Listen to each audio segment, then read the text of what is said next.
हरि ओम् नमः सर्वेभ्यः। अद्य श्रीमद्भगवद्गीतायाः प्रथमभागस्य 30तमं दिनम्।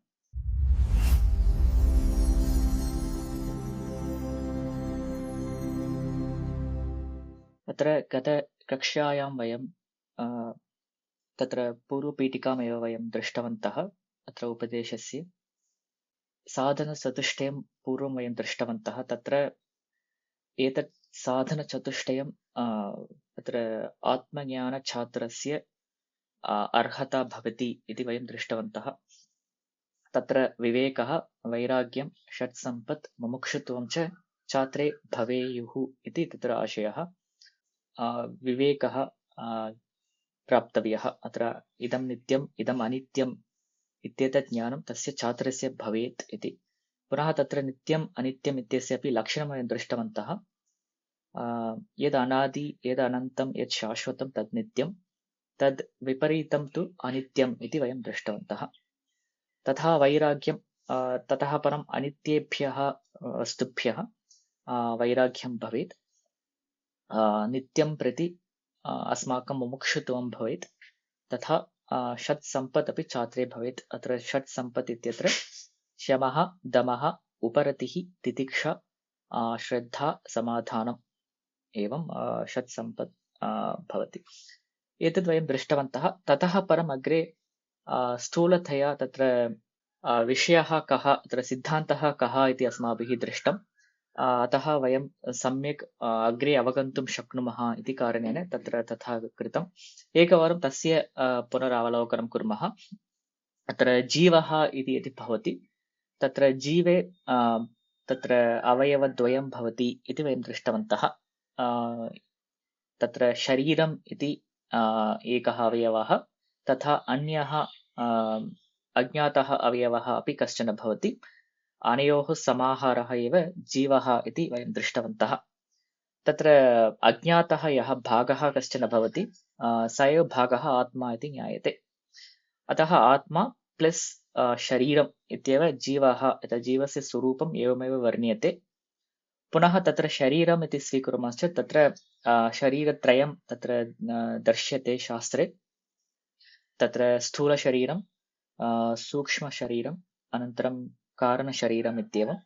तत्र स्थूलशरीरं नाम यद् अस्माभिः दृश्यते तत् स्थूलशरीरं भवति। अत्र इन्द्रियैः यद् गृहीतं भवति तद्। तथा सूक्ष्मशरीरं नाम तत्र मनः सूक्ष्मशरीरे भवति। तथा मनः इव पञ्चज्ञानेन्द्रियाणि, पञ्चकर्मेन्द्रियाणि, तथा मनः, बुद्धिः, अहङ्कारः, चित्तम्, एतानि सर्वाणि अपि तत्र सूक्ष्मशरीरे भवन्ति इत्यपि दृष्टम्। पुनः अत्र अनयोः शरीरयोः कारणं किञ्चित् भवति अवश्यम्। अत्र कारणं विना एतयोः शरीरयोः जननं न भवति इति कारणेन तत्र कारणशरीरमपि तृतीयं भवति इति ज्ञातवन्तः।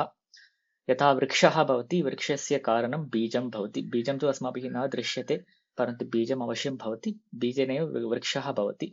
तथा तत्र कारणशरीरम् अवश्यं भवति, तेनैव तत्र सूक्ष्मशरीरस्य तथा स्थूलशरीरस्य च व्युत्पत्तिः भवति इति ज्ञेयम्। पुनः तत्र आत्मा इति कश्चन विषयः तत्र भवति। अत्र एतेषां समाहारः एव जीवः इति अस्माभिः ज्ञायते। पुनः तत्र अन्यः जीवः इति स्वीकुर्मः चेत् तत्रापि भावः, इत्युक्ते इदमेव स्वरूपं तत्रापि दृश्यते, आत्मा प्लस् शरीरम् इति। अतः अत्र इतोपि एकं वक्तुमिच्छामि। तत्र आत्मा इति कश्चन भागः, अन्यः भागः यत्र शरीरत्रयम् अस्माभिः दृष्टं, सः भागः अनात्मा इति उच्यते शास्त्रे। अत्र आत्मा इति भागः अदृश्यः भवति वस्तुतः। तथा अनात्मा नाम अत्र शरीरम् अनात्मा भवति। So these terminologies we should remember. So आत्मा अनात्मा। तथा अत्र शरीरस्य अपरं नाम भवति देहः इति अपरं नाम। अत्र देहः नाम एतत् त्रयम्, अत्र शरीरम् इति यद् उच्यते तदेव देहः इत्यपि उच्यते। अत्र आत्मनः अथवा आत्मनः देहः अस्ति इति कारणेन आत्मा देही भवति। अत्र देहीन् इति शब्दः।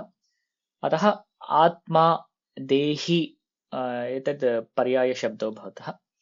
पुनः तत्र आत्मा अनात्मा देही देहः तथा देहः अस्य अस्ति इति देहवत् इति पुंलिङ्गे देहवान् इत्यपि भवति आत्मा इत्यस्य। अतः आत्मा देही देहवान् पुनः शरीरमपि आत्मनः एव भवति इति कारणेन शरीरमस्य अस्ति इति कारणेन शरीरी इत्यपि अपरं नाम भवति। So there are multiple names which define the same entity.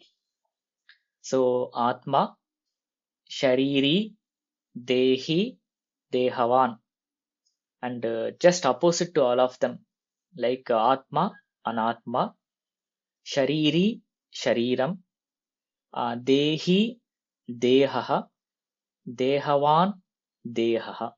So let us know only these four pairs right now.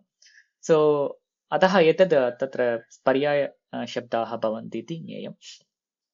पुनः अत्र पूर्वम् अस्माभिः दृष्टम् अत्र विभिन्नेषु जीवेषु एकः एव आत्मा भवति वा अथवा भिन्नात्मानः भवन्ति वा इति पृच्छामश्चेत् तत्र मतद्वयं दृष्टं। तत्र सम्प्रदायानुगुणं तत्र मतद्वयमपि दृश्यते। कस्मिंश्चित् मते तत्र एकः एव आत्मा इति उच्यते, अपरस्मिन् मते पुनः आत्मानः अनेके भवन्ति इत्यपि उच्यते। अतः यत्र एकः एव आत्मा इति उच्यते सः वादः एकात्मवादः इति उच्यते। इत्युक्ते अस्मिन् जीवे तथा अस्मिन् जीवे उभयत्र अपि एकः एव आत्मा अस्ति इति भावः। तथा यत्र अत्र अस्मिन् जीवे भिन्नः आत्मा अस्मिन् जीवे भिन्नः आत्मा इति स्वीक्रियते यस्मिन् सम्प्रदाये तत्र तादृशः वादः नानात्मवादः इति उच्यते अथवा अनेकात्मवादः इति उच्यते। तथा वयं दृष्टवन्तः अत्र अद्वैतसम्प्रदाये तु एकः एव आत्मा इति स्वीक्रियते। पुनः तत्र ब्रह्म इत्यत्रापि ब्रह्म आत्मनोः तत्र भेदः नास्ति अद्वैतसम्प्रदाये, परन्तु क्वचित् अन्यत्र तत्र भेदः अपि दृश्यते इत्यपि वयं दृष्टवन्तः। एवम् अत्र अद्वैतसम्प्रदाये एतत् सर्वमपि ब्रह्म इत्येव ज्ञायते। अतः अहम् इति वदामः चेत् अहं नाम आत्मा एव, अत्र आत्मा ब्रह्म एव भवति, अतः अहं ब्रह्मास्मि इति तत्र सङ्गच्छते। अत्र मोक्षसाध्यार्थं तत्र मार्गद्वयम् अथवा उपायद्वयम् इति वयं श्रुतवन्तः, तत्र कर्मयोगः ज्ञानयोगः इति। अत्र प्रश्नः भवति कर्मयोगेन मोक्षः तथा ज्ञानयोगेन मोक्षः इत्यत्र उभयमपि युगपत् अस्माभिः पालनीयं वा इति पृच्छामः चेत् अत्र शाङ्कर सम्प्रदाये तु कर्मयोगात् परं ज्ञानयोगः इति उच्यते, परन्तु अन्यत्र भिन्नतया स्यात्। अत्र शाङ्करसम्प्रदाये प्रथमं कर्मयोगः तेन तत्र सिद्धिः भवति, तेन तत्र पुनः ज्ञानयोगः भवति, तेन मोक्षः भवति इति तत्र तात्पर्यम्।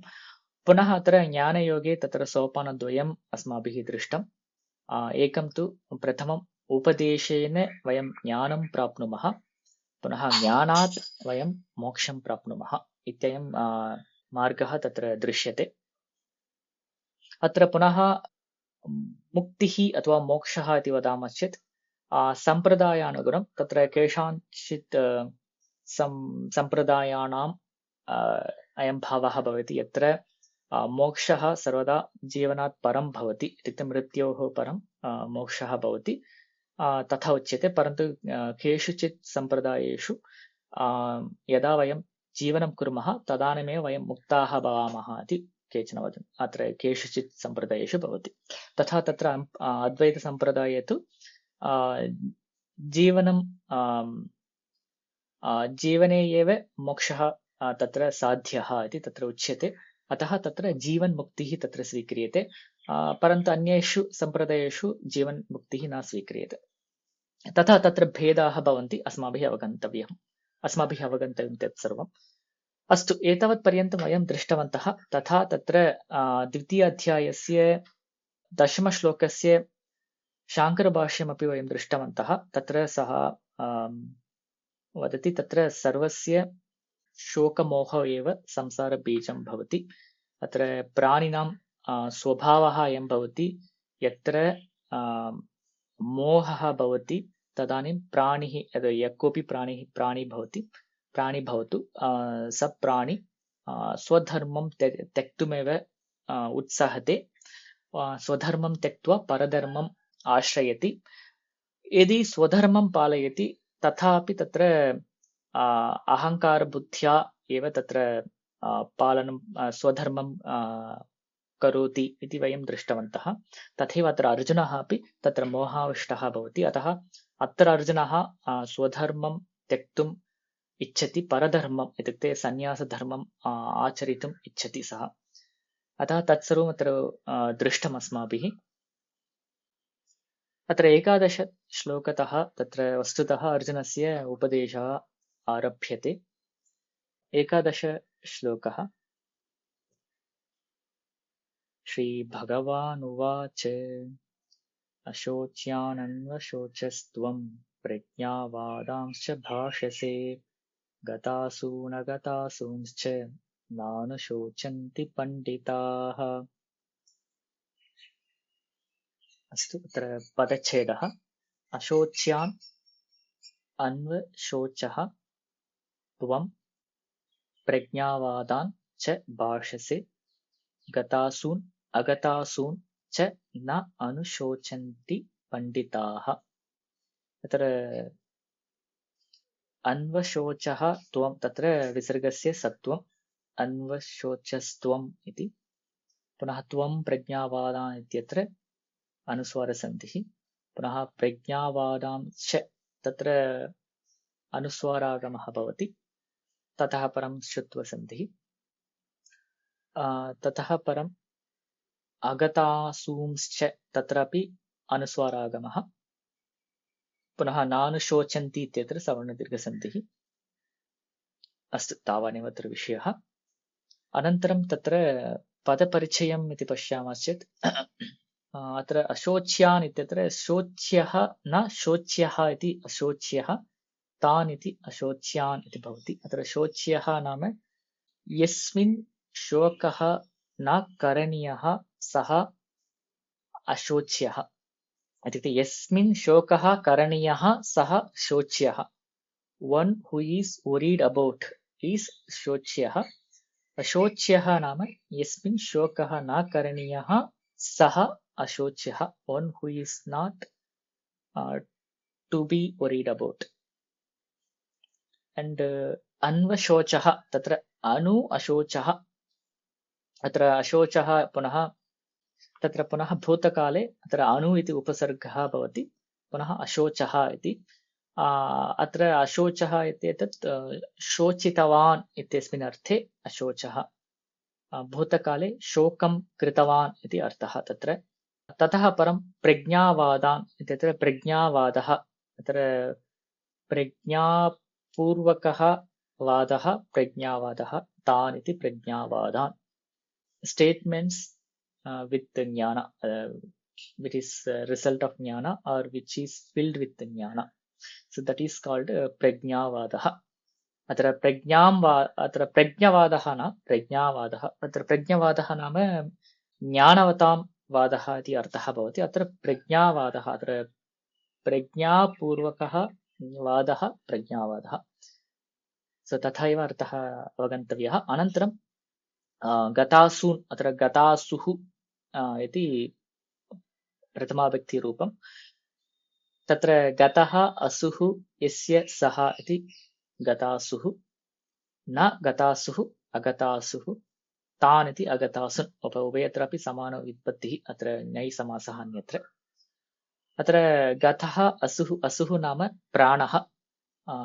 गतः असुः, गतः प्राणः यस्य सः गतासुः, गतप्राणः इत्युक्ते मृतः इति अर्थः। अत्र गतासून् नाम मृतान् इति अर्थः। अत्र अगतासून् इत्यत्र अमृतान्, अत्र ये जीवन्तः सन्ति ते, अत्र जीवतः इति तत्र अर्थः।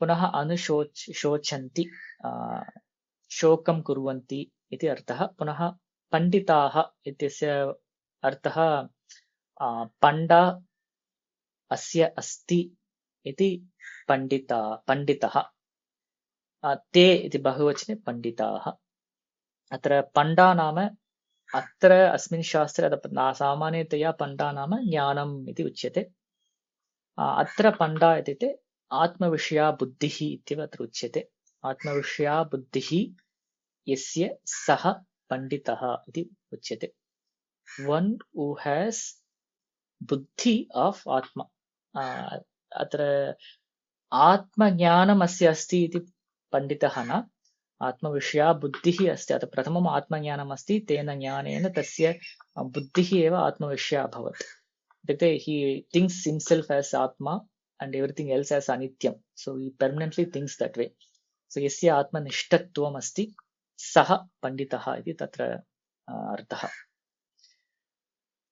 अस्तु इदानीं पृथक् पदार्थं वयं दृष्टवन्तः अत्र अन्वयं पश्यामश्चेत् तत्र अन्वशोचः अत्र अनुशोचितवान् कः अत्र त्वम् अत्र अन्वशोचः इत्येतत् पुनः लुङ्लकारस्य मध्यमपुरुषे एकवचनान्तं रूपम् अतः मध्यमपुरुषे इति कारणेन त्वम् इत्येव भवति अतः त्वम् अन्वशोचः अत्र किम् अन्वशोचः अथवा कान् अन्वशोचः नाम शोच्यान् अन्वशोचः भवान् अथवा त्वम् अन्वशोचः त्वं शोकं कृतवान् असि कुत्र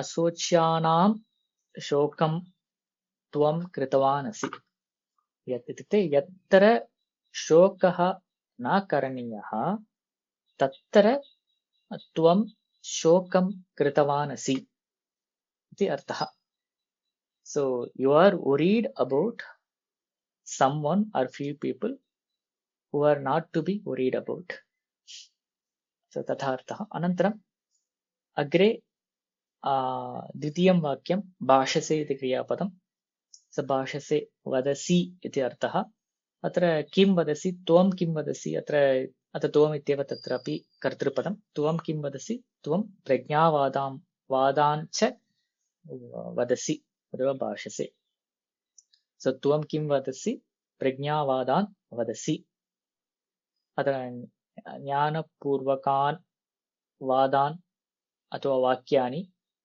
भाषसे वदसि इति अर्थः अनन्तरम् अत्र अनुशोचन्ति न अनुशोचन्ति इति क्रियापदं न शोकं कुर्वन्ति अत्र के न शोकं कुर्वन्ति पण्डिताः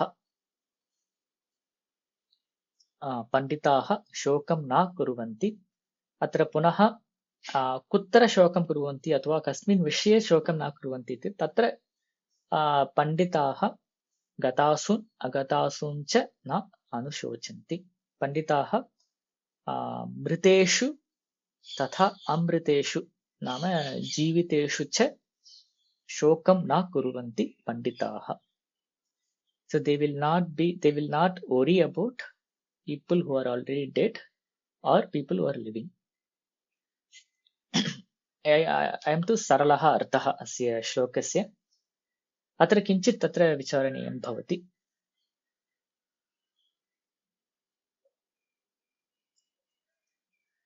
अत्र प्रज्ञावादां च भाषसे इत्यनेन तत्र किम् उच्यते पूर्वम् अर्जुनेन तत्र धर्मशास्त्रम् उपस्थापितम् इत्युक्ते धर्मशास्त्रविषयः उपस्थापितः किमर्थं तेन युद्धं त्यक्तव्यम् इत्येवं तत्र उक्तम् तत्सर्वं कीदृशम् आसीत् तत्र प्रज्ञानां वचः इव आसीत् इति उच्यते इत्युक्ते he was speaking like as if he is a very learned person so that is how it was there so अतः अत्र उच्यते प्रज्ञावादां च भाषसे so you are talking like a jnani or pandita so you are talking like a learned person or wise person so तथा उच्यते पुनः अत्र अग्रिमश्लोके किम् उच्यते पण्डिताः न अनुशोचन्ति पण्डिताः नानुशोचन्ति so they will not or they don't worry so तथा उच्यते तर्हि के अनुशोचन्ति इति पृच्छामश्चेत् अपण्डिताः अनुशोचन्ति so पण्डिताः शोकं न कुर्वन्ति तर्हि अपण्डिताः यस्य आत्मविषया बुद्धिः नास्ति सः अपण्डितः शोकं करोति इति तत्र अर्थः भवति। तर्हि पण्डितः शोकं न करोति, अपण्डितः शोकं करोति। तत्र अपण्डितपण्डितयोः भेदः कः चेत् तत्र आत्मविषयबुद्धिः एव तत्र भेदिका भवति। The difference between a pandita and apandita is the buddhi which he has. The one has atmavishya buddhi and the other one doesn't have atmavishya buddhi. So that's the differentiating factor here.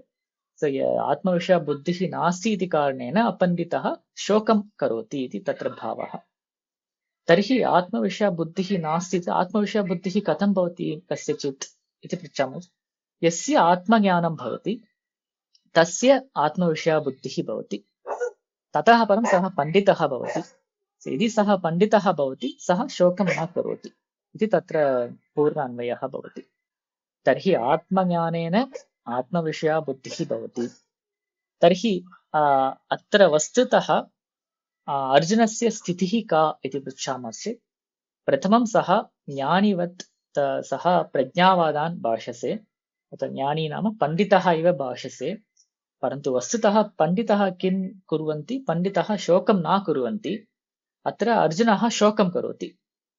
अत्र अर्जुनः एकत्र पण्डितः इव अर्जुनः भाषते, अन्यत्र अर्जुनः पण्डितः इव एकत्र अर्जुनः भाषते। वस्तुतः पण्डितः शोकमेव न करोति। अत्र अर्जुनस्तु तत्र ते म्रियन्ते इति चिन्तयित्वा शोकं करोति अर्जुनः। अतः तत्र विपरीतं दृश्यते इति तत्र भावः भवति अत्र अस्मिन् श्लोके। So in one side, Arjuna talks like a wise man, but generally a wise man doesn't worry about the things. So there is a conflict here. So अतः एव अत्र अर्जुनः मूढः इति अत्र उपस्थाप्यते। अर्जुनः मूढः इति अत्र मूढः न उन्मत्तः इव प्रभवति अर्जुनः इति अत्र साध्यते। So he behaves like a mad person because he is not behaving in any one direction. One side he is talking like a pandita, another side he is not behaving like a pandita. So that's why there is a contradictory is seen here in his Arjuna's behavior. So it is actually, so we call this as a madness. अत्र किमर्थम् अत्र पण्डिताः न अनुशोचन्ति, परन्तु अत्र त्वम् अन्वशोचः। पण्डिताः न शोकं कुर्वन्ति, त्वं शोकं कृतवान्। तथा पण्डितः इव प्रज्ञावादां च त्वं वदसि। So there is a contradictory here. So you are a mad, that's a high level here. And again, अत्र किम् उच्यते, एतत् सरलवाक्यं। प्रथमं कृष्णः वदति, you are worried about something which are not to be worried about. So that's a very final conclusion he puts him directly here.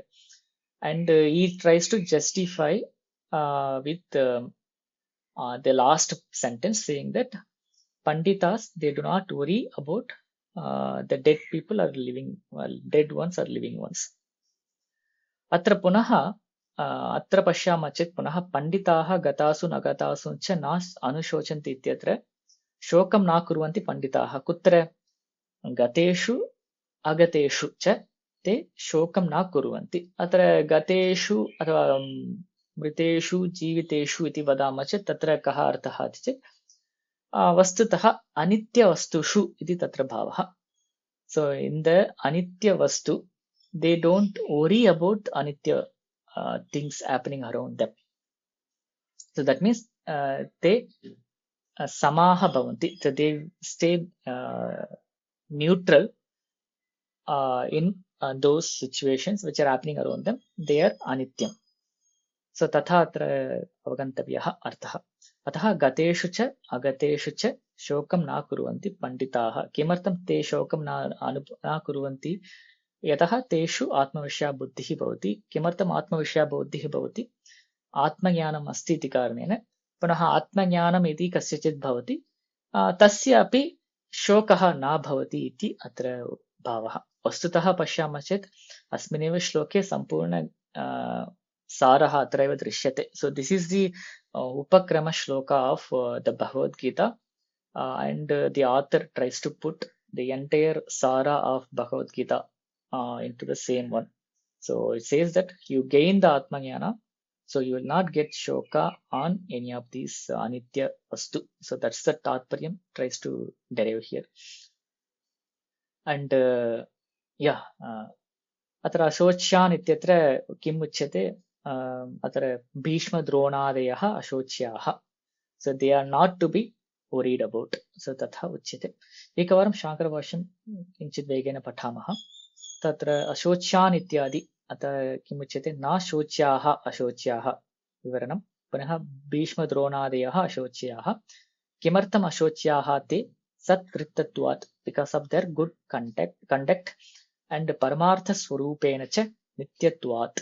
So ते सर्वे अपि नित्याः, यतः ते सर्वे अपि आत्मा एव, अतः आत्मदृष्ट्या आत्मस्वरूपेण ते नित्याः, अतः परमार्थस्वरूपेण ते परमार्थस्वरूपेण च नित्यत्वात् तथा सद्वृत्तत्वात्. They have done already punyam sandha, they did good conduct, because of them we don't need to worry about them. So अतः तान् अशोच्यान् अन्वशोचः.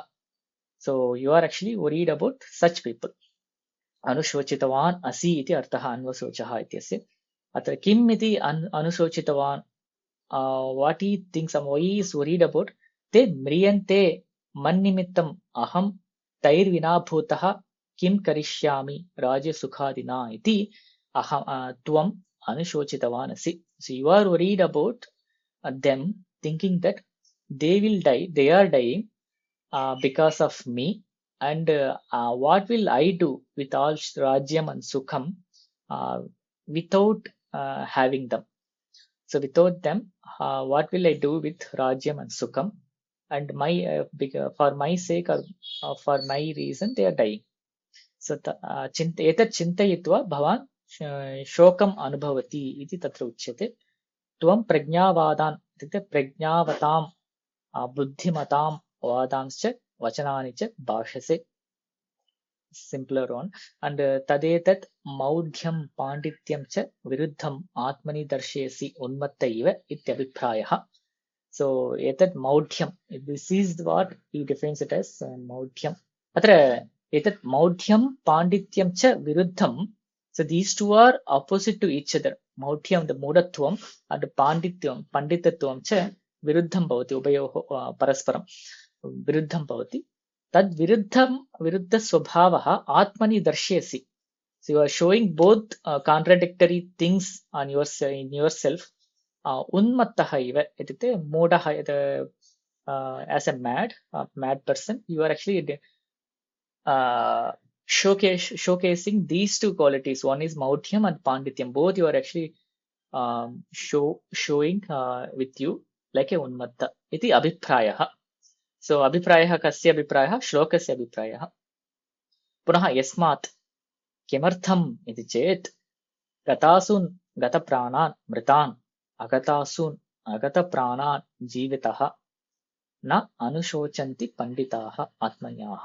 So आत्मज्ञाः पंडिताः शोकं न कुर्वन्ति. कुत्र? मृतेषु तथा जीवितेषु च शोकं न कुर्वन्ति. अत्र पुनः पण्डितशब्दस्य अर्थः पण्डा नाम आत्मविषया बुद्धिः, येषां ते पंडिताः. अत्र पाण्डित्यं निर्विद्य इति श्रुतेः अत्र श्रुतिप्रमाणं दर्शयति. अनन्तरं परमार्थतस्तु तान् नित्यान् अशोच्यान् अनुशोचसि. अत्र परमार्थतः from the point of paramartha, that is atma or brahma, they are all eternal, and nityan ashochan, they are not to be worried about, and anushochasi, you are worrying about them. Ataha modaha asi, so you are a modha or unmattaha iti abhiprayah. Kutaste ashocyaha yataha nityaha katham astu. किमर्थं ते अशोच्याः इति चेत् ते नित्याः. कथं नित्याः भवन्ति अत्र पण्डिताः इत्यत्र उक्तं गतासु न गतासु इत्यत्र तेनैव ज्ञायते अनित्येषु वस्तुषु तेषां शोकः न भवति अतः ते ये शोच्याः भीष्मद्रोणादयः सन्ति ते तु नित्याः भवन्ति किमर्थं ते नित्याः भवन्ति इति चेत् अग्रिमश्लोके तस्य विवरणम् अस्ति इति अत्र उच्यते कुतस्ते अशोच्याः यतः ते नित्याः कथम् इति पृच्छामः चेत् अग्रिमः श्लोकः पठनीयः इति अर्थः अस्तु अनेन अत्र समाप्यते अत्र प्रश्नः अस्ति वा नमस्ते महोदय भावः अवगम्यते परन्तु तत्र व्याकरणविषये एकः सन्देहः अस्ति भवान् द्विवारम् आत्मविषया बुद्धिः इति अवदत् आत्मविषया बुद्धिः तस्य विग्रहवाक्यः आत्मविषयस्य बुद्धिः वा विषया आत्मविषया बुद्धिः येषां ते विषया पुल्लिङ्गे अस्ति किल परन्तु आत्मविषया बुद्धिः येषां ते एवं भवति वा इति मम सन्देहः न आत्मा एव विषयः यस्यां बुद्धौ इति आत्मविषया बुद्धिः आत्मा एव विषयः So that means a person whenever he transacts in this world he always thinks from the perspective of Atma. He thinks that I am the Atma, I am not performing this job and it is done in this world with this shariram. I am Atma, I am not doing it. So that is the Atma Vishya Buddhi. If he has that bhavana, that is Atma Vishya Buddhi. So that means Atma eva Vishya. अत्र बुद्धि चिंतन विषयः तु सर्वदा आत्मा एव इति अर्थः. He always thinks about Atma and he thinks himself as Atma always. अस्तु महोदय धन्यवादः. अस्तु महोदय न अनुशोचन्ति पंडिताः अत्र पंडिताः न अनुशोचन्ति इति कृष्णः वदन् अस्ति अर्जुनं प्रति. अर्जुनः परमात्मनः भगवान् कृष्ण कृते अत्यन्त प्रियः शिष्यः वा बन्धवः तामेव सर्वदा अनुसरति. अतः श्रीकृष्णः वयं परमात्मा इति जानीमः चेत् परमात्मा कथम् अर्जुनं ईदृश अर्जुनं प्रीतिकरः प्रियः इति चिन्तयति महोदय. परमात्मा तस्य बुद्धौ अत्यन्त गुणमयः जितेन्द्रियः तादृशपुरुषः एव प्रीतिकरः भवति किल. अर्जुनः कथं सः मम प्रियः इति उक्तवान्. इदानीं सः वदति पंडिताः न अनुशोचन्ति. पंडिताः न अनुशोचन्ति इत्युक्ते अर्जुनः इदानीम् अज्ञानी. सः पंडितः नास्ति. तादृश पुरुषः सामान्य मानवेषु अपि अहं चिन्तयामि उत्तम गुणपुरुषः लभते. परन्तु इदानीम् अर्जुनः अत्र कृष्णमेव सारथि इव संस्थाप्य युद्धभूमौ अस्ति. परन्तु तस्य व्यवहारः किमपि अत्र तादृश वीरः धीरः इति अत्र न दृश्यते. एतत् कथं वयम् अवगन्तुं शक्नुमः? न अत्र भवतः प्रश्नः अयमेव इति मन्ये.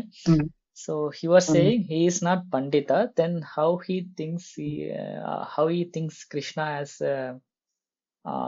chosen Deva or whatever it is, Paramatma, or you are how he is able to think that way. So अत्र किम् एतावत् पर्यन्तम् अर्जुनः न जानाति कृष्णः एव परमात्मा इति भगवान् इति.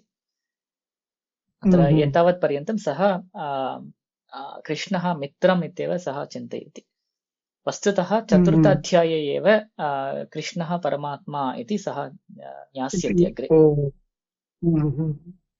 So till now he is just a friend, as a regular friend like anybody else, and he hires him as a Sarathi, just come and help me for the fight, and that is how it goes. And in the Chaturth-adhyaya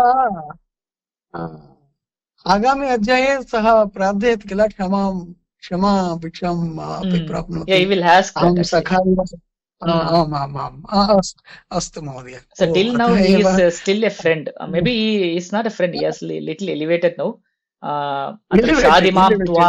शादिमां त्वाम् इत्यनेन सः अधुना गुरुः भवति. पूर्वं मित्रम् आसीत्, अधुना गुरुः अस्ति. इतः परम् अग्रे चतुर्थ-अध्याये सः भगवान् भविष्यति तस्य.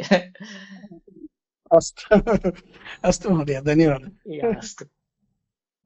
Anantaram, so this is one of the, this is the first shloka, this is called as Upakrama Shlokah. Yatah atreva vastutah Atma-vishayah upastapyate. इत्युक्ते मूलतत्त्वम् एतस्य अस्य ग्रन्थस्य तत्त्वं तु अस्मिन् श्लोके उपस्थाप्यते आरम्भतः इति कारणेन अयं श्लोकः उपक्रमश्लोकः इति उच्यते. पुनः अस्मिन्नेव श्लोके सम्पूर्णसारः अपि अत्र विद्यते इति अर्थः. अत्र भगवद्गीतायाः लक्ष्यम् अथवा तात्पर्यं किम् चेत् मोक्षप्राप्त्यर्थमेव गीताशास्त्रं भवति. मोक्षप्राप्त्यनन्तरं किं भवति, तत्र शोकः न भवति कस्यचित् इति तत्र तात्पर्यम्. अतः शोकः मा भवतु इति तत्र सम्यक्तया उच्यते. अत्र अस्मिन्नेव श्लोके सम्पूर्णसारः अत्र उच्यते इति ज्ञातव्यम्. Thank you for watching this video. If you have any feedback or suggestions, you can fill in the feedback form in the description. If you have any comments or if you have any questions, you can post them in the comment section below. If you like this session, like this video and share this video with your friends and interested people. And please subscribe to this channel Sanskrit.today to watch more videos like this. Dhanyavadah. Vayam punaha milishyamah.